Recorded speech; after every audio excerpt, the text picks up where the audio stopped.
So what the hell you doing? My story is many thousand. Oh, I have a bit of time. You will need to be more specific.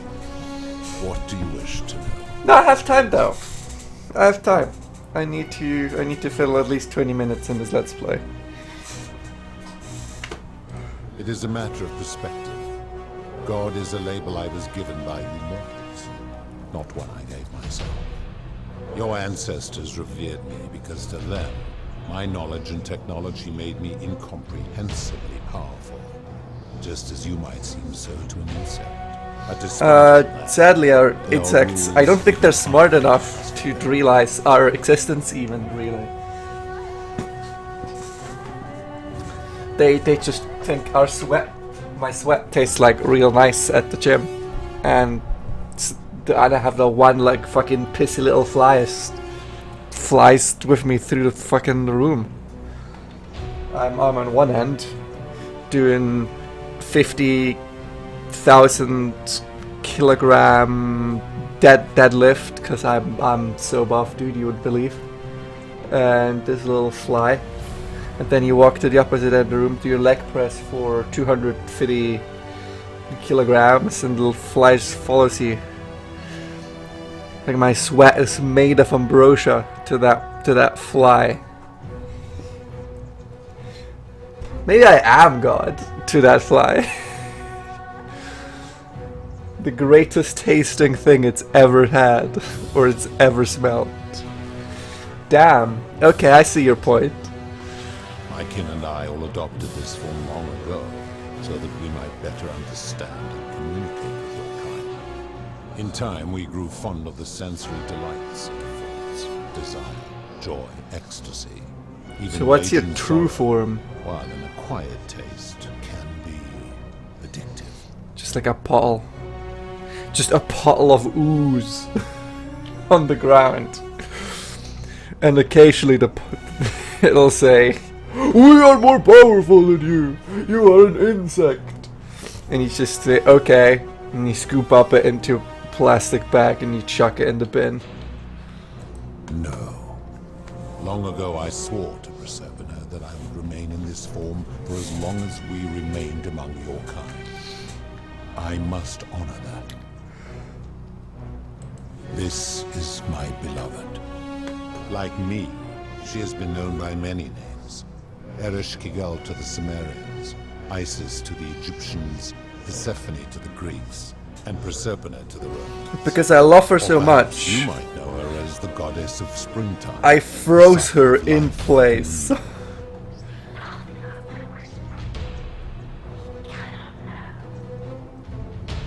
Your gaze lingers too long. Oh, you've stared too long at my object wife. How dare you? She is mine and mine alone. Okay, God. Whatever, man. You know, if you love her, let her go. That is my servant. You would have met by the river, though she wears many faces and goes by many names. Kumutubal to the Sumerians, Kirti to the Egyptians, Charon to the Greeks, and Charon to the Romans. Her role is to ferry souls between the mortal world and this one, and to make their transition as seamless as possible. For that, she earned herself the infamous, if erroneous, moniker, the Ferryman. You will talk more later. For now, ask your questions. As you wish. Why are we in Assassin's It Creed? has come to be known simply as the Underworld. They already did this in Odyssey. Exists because of a wager I made long ago. That is a long story, one that began over 3,000 years ago and continues to this day. You see, long Damn, ago, Ubisoft got one my hell of a kin deal. set out from our home on Elysium to search for other forms of life among the stars. We discovered your planet and witnessed your kind evolving from primates into something lawless and barbaric. You all but destroyed yourselves, your too short lives being extinguished by violence and ignorance. Yeah, excuse you. Hashtag Persephone saw not all your humans. potential and persuaded the rest of us it would be squandered without our intervention and stewardship. So we revealed ourselves to your people in a place called Sumer. We offered guidance in agriculture, toolcraft, and law, and you called us gods. For a time you flourished, but soon you were too many for us to oversee. And as you spread from that cradle of civilization, we saw something disturbing. We were smarter than The you. seeds of dependency and confusion. And soon you returned to your old ways of violence and ignorance, this time in our name. My kin had seen enough and gave up on your kind, condemning you as barbaric and chaotic. They landed on the planet, We began preparations. saw to a bunch attempt of to release warring our whole locals, world. decided Utopia we're gonna give them destroyed by nukes. conflict. And then they decided, fuck, they're now fighting for us with those nukes. Alright, I'm washing my hands clean of this, goodbye. Knowing it would force the rest of us to leave her behind, she made an extraordinary sacrifice. She gave up her immortality to descend permanently to the ranks of humankind. And so she began her inescapable trajectory toward death. Horrified, I acted swiftly. I placed her in suspended animation in a deep frozen sleep to prevent age and sickness from claiming her. And then I pleaded with Prosperna's father, who the Romans called Jupiter, to bring her with us to Elysium. It was and is my hope that once there, we might one day learn to undo what she has done to herself. But he refused. I did everything I could to persuade him, but he would not relent. He would rigidly uphold his final pronouncement. Humans were unworthy of ascension to Elysium. No exceptions would be made. But seeing that I was... Then why'd he fuck so many proposed humans? a wager, the terms of which were as We're so far beneath them. if even one You? human city could Isn't prove that itself just capable of zoophilia? living without sin for a single Alright, year, animal fucker, calm down. Proserpina and all of humanity would be permitted to join us in Elysium. Oh, I didn't listen to My what, part would be to remain behind. what you just said. I'm too busy coughing my lungs out. Without interfering. I choked on my own And to spit sit because I'm a very inside functional that human being. And so my reward has been to languish here, enduring a 3,000-year winter, waiting for the day your kind proves itself worthy of her faith in you, so that I might take her with me to Elysium and unthaw my goddess of springtime. And here I am, after all this time, still waiting. That is a long... Alright, I gotta skip to the part So where he we said, revealed up for with my kin had seen enough. We began, but she made an extraordinary sac, and so she and then it was, and but he refused. I did. Humans were unworthy of ascension, but seeing that I was aggrieved, if even one human city could prove itself capable of living without sin for a single year, then Proserpina and all of humanity would be permitted to... well, here's the thing though, what sin? My Do you part just would be define to remain arbitrary behind. sin? This is a philosophical question that you've brought yourself into, because sin is very badly defined. Is it your sin? Do different societies sin? I have a very cool philosopher friend that I met in this game that you might want to talk to, because he'll school you on what the fuck you even mean. There were also gods who, like me, have been known by many names, but perhaps you knew them by their Roman. I think Greek would suit me Our better. leader Jupiter, as well as Neptune, Saturn, Juno, Minerva, Mars, Venus, Apollo, Diana, Vulcan, Vesta, Ceres, and of course, my beloved Proserpina.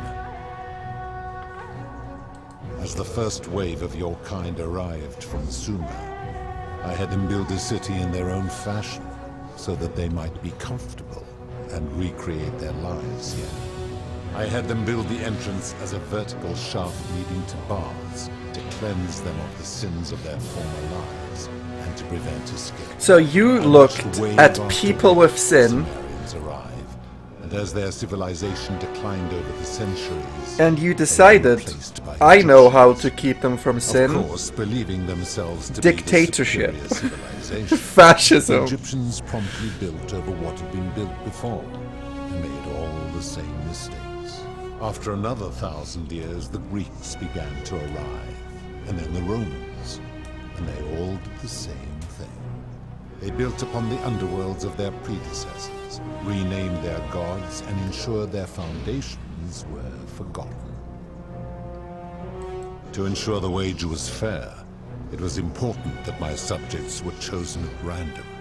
To this end, I had my servant distribute 1,000 tokens fashioned from silver, a rare element at the time, across all of Sumer. Whoever died while in possession of one of them would be located by my servant and ferried to this place, with no memory of how they arrived. As the tokens were discovered, they were traded, smelted, and fashioned into trinkets, and eventually coins, spreading to Egypt like seeds on the wind.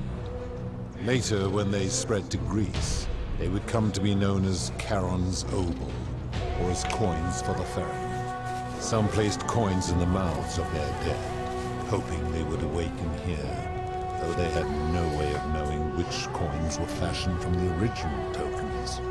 In fact, almost all of the tokens are accounted for. Only 2 remain. And so after this wave destroys itself, as it is destined to do, your kind will have squandered the last of its potential to ascend beyond this rock, and Persephone along with it. It is a regrettable story. One of the first men who came to this place was a king of Sumer, and a troublemaker. To be rid of him, I returned him to his people, on the condition that my servant erased his memories of this place. But the erasure did not take completely, and he told stories of this place as if describing memories of a dream. His tales were committed to writing, which came to be known as the Epic of Gilgamesh. His words were twisted and distorted over generations. Later, the Egyptians would adapt Sumer's stories of the underworld, making them wildly intricate and labyrinthine. Their Book of the Dead and Book of Gates bore less and less resemblance to this place in their priests' pursuit of profit. Then, when the Greeks began to arrive, they proved far more cunning, and in a series of incidents that will not be repeated, 5 of them escaped. A warrior named Heracles, 2 kings named Sisyphus and Theseus, a poet named Orpheus, and a Trojan named Aeneas. Ooh, how'd they do that? Told embellished tales of this place, how to get here, and how to escape. And so from Sumer to Egypt, Greece to Rome, your kind has always told each other stories about this place, though each story contained only a seed of truth. How'd they escape? Of course. That is merely the name your people have given to it, but yes, it is my doing. That is a story dating back to the very first wave. After the Sumerians finished building their city, the self-declared ruler threw a banquet to celebrate.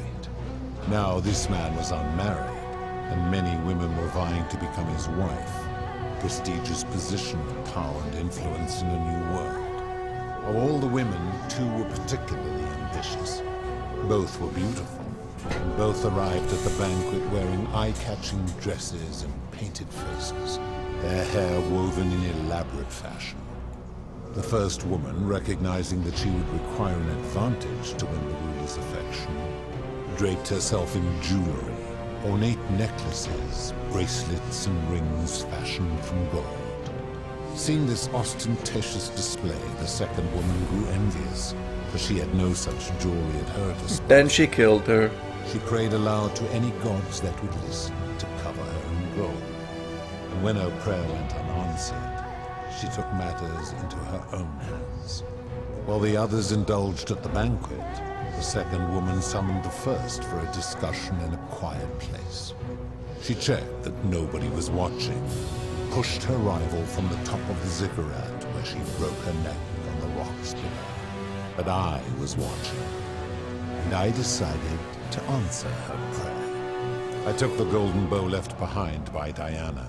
I shot that woman in the heart, covering her from head to toe in a layer of molten gold.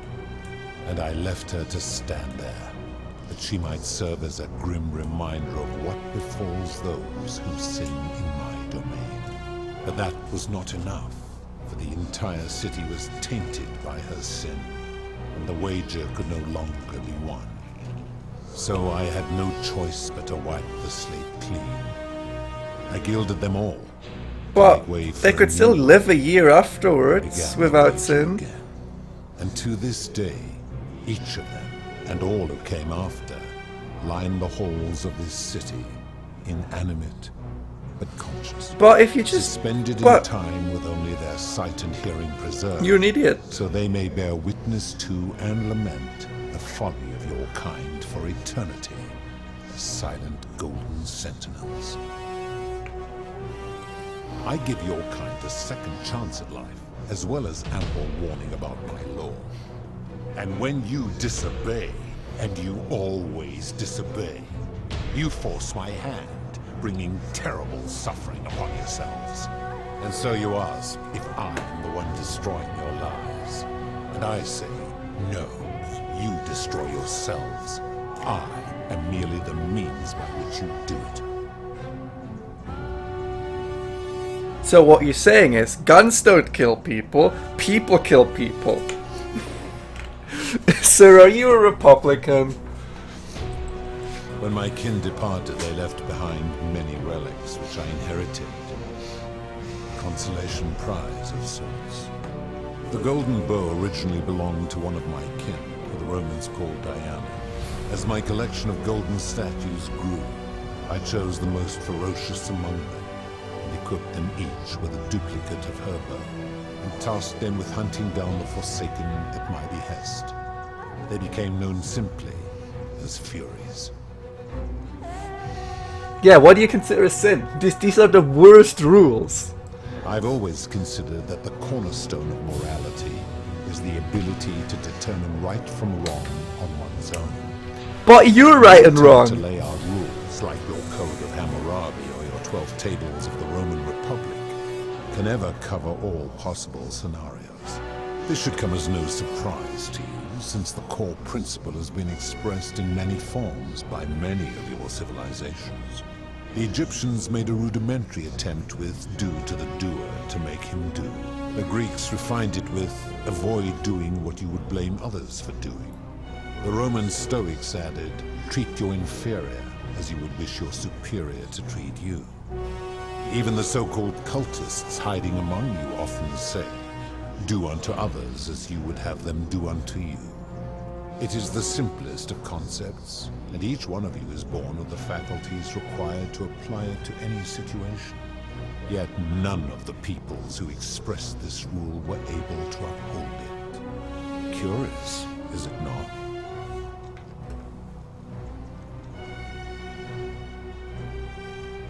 Ooh, I'm gonna accuse you, God. Enough. You clearly know nothing.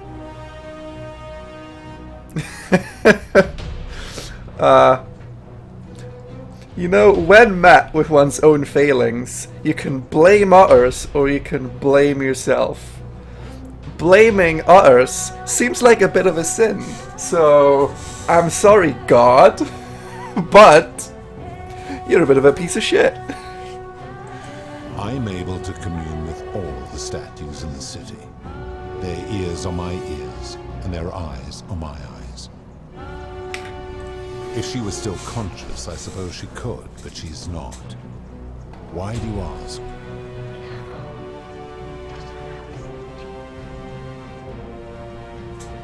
Then what an odd question.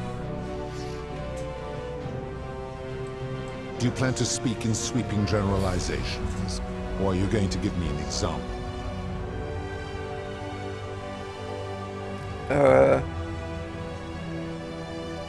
All these. I mean, I feel like this, as terrible I think it is, it's your own choice. The merchant. How is that inconsistent with the rule I've outlined? I disagree. Having watched this merchant, that is precisely what he would expect from others, and he would be quite capable of paying the price anyway. So you're saying that if I expect someone to kill me in a situation, it's good or it's correct to kill a person in that situation? That's just stupid. Applying this rule always requires speculation to some degree. It requires us to ask what another person would want if they found themselves in another situation. Not if we're wise enough to know the mind of man. Supposing you're right, then my law has been broken, and I should turn you all to gold immediately. Is that what you want? Then your desire to be right outweighs your desire to survive. You will make a fine statue. Kill him with the gold or kill him with the...